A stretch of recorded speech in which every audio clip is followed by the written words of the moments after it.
All right, everyone, welcome back. You know how this works? You send us something interesting and we go deep. Deep dive time. That's right. And today's deep dive is a birthday present. Someone sent you a cake. Not exactly. It's a speech. A birthday tribute to a CEO, actually. Ooh, a CEO. Okay, I'm listening. Which CEO? David Ilani. He's the head honcho at Daesil Ride, a big player in Nigeria's e-hailing scene. So we're going to take this speech given by a Mr. Farish and see what it tells us about Ilani, his company, and maybe even get a glimpse of the whole e-hailing situation over in Nigeria, the landscape. I like it. Birthday tributes, they can be super revealing. Yeah. Especially coming from someone who clearly admires the birthday boy. You know what I mean? Like this Mr. Farish. Oh yeah, Mr. Farish definitely lays it on thick, calls Ilani a visionary and a dynamic leader. But what do those words really mean in the business world? I mean, we hear them all the time. True. But they do mean something. Visionary, you think Steve Jobs. These leaders, they don't just see what's happening now, they see what's coming next, like Jobs with the iPhone, right? Yeah. Nobody was really thinking smartphones, but he was. Visionaries anticipate, they guide, and sometimes they take their companies in directions that seem crazy at first. So Ilani's not just keeping up, he's setting the pace. Exactly. And dynamic, does that just mean he's got a lot of energy? Well, yeah, but it's more than that. Dynamic people, they adapt, they can change direction quickly if they need to, and they get their teams to do the same. It's not just going, it's about being smart and flexible. You see that a lot with entrepreneurs who make it big. Interesting. Now, Mr. Farish also mentions that Ilani is a father, son, and brother. Not your typical CEO accolades, Why bring that up in a business tribute? It's humanizing, right? Shows us he's not just a suit and tie, he's got a life outside the boardroom. I think it's cool. Maybe it even says something about how we view success these days. It's not just about the bottom line, it's about the whole package. I see what you mean. And it actually connects to something else about Daesil Ride. Their focus on safety and community. Those are big themes for them. For sure. Do you think maybe those values come from Ilani's strong family ties? I mean, it's a bit speculative, but... No, I think it's a valid point.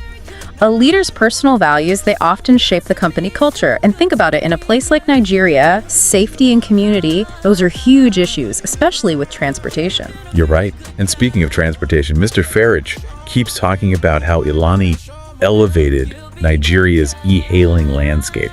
What was wrong with it before?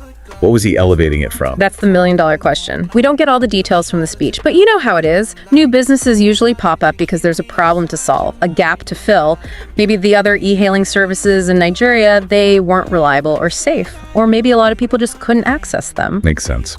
So Daesil Ride isn't just about getting from A to B. It's about doing it better, safer, and for more people. Yeah, it sounds like it. Mr. Farish really emphasizes that, the safety and accessibility angle.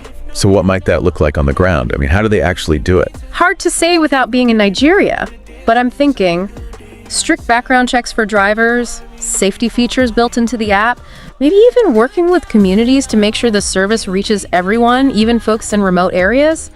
Those are just some possibilities. That would make a real difference. Oh yeah, that's social impact, not just business.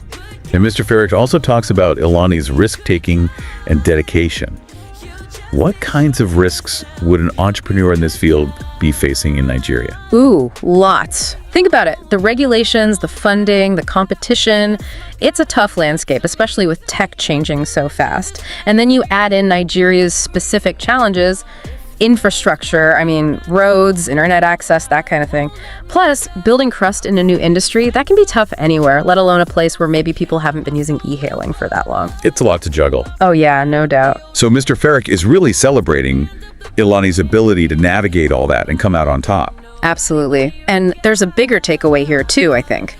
This whole story, it's like a blueprint. If you want to make a difference, Ilani's journey shows you how. Big vision, crazy dedication, willingness to take risks. That's how you build something that's not just profitable, but actually helps people. Right. So we've got David Ilani, the Steve Jobs of Nigerian e-hailing, but with a big heart for family and community.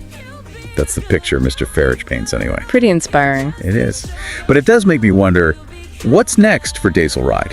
What are the roadblocks they'll hit as they keep growing? Something to ponder. Anyway, that's our deep dive for today. Thanks for joining us, and we'll catch you next time. See you then. So good to me, yeah.